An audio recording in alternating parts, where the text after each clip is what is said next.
Lang na sa silid-aralan at malinis na palikuran, problema pa sa ilang pampublikong paaralan ang kawalan ng maayos na kantin. E paano kaya ang sitwasyon tuwing recess na ng mga estudyante? Nakatutok si Cesar Apolinario.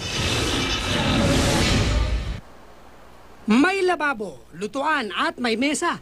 Mapagkakamalang kusina pero ang maliit na espasyong ito, kantin pala ng Doña Pepeng Elementary School sa San Mateo, Rizal.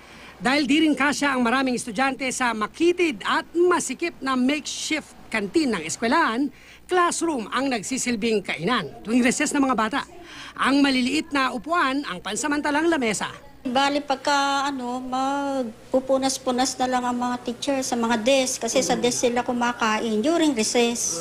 Ganon. Hindi ang inconvenient yun para sa Oo, talaga nagtitiis na lang ang mga bata. Sa loob ng mahabang panahon, kalakaran na ito lalo't kapos din sila sa classroom na pinagtsatsagaan ng 70 estudyante kada section.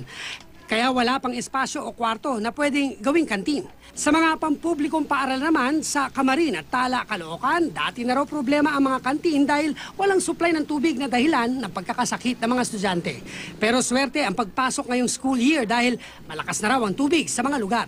Pero kahit pahirapan tuwing recess, pinagbabawal pa rin sa mga estudyanteng bumili ng pagkain sa mga vendor sa labas. Ayon sa Department of Health, dahil naaarawan at madalas tapuan ng mga langaw at ibang insekto ang ilang pagkain sa labas ng paaralan, posibleng pagmulan ito ng sakit at pagliba ng mga estudyante sa klase. Ipinagbabawal din ng DepEd ang junk food at soft drinks sa loob ng paaralan. Yung mga masusustansyang pagkain po lamang at yung junk foods, carbonated drinks ay mahigpit po natin ipinagbabawal.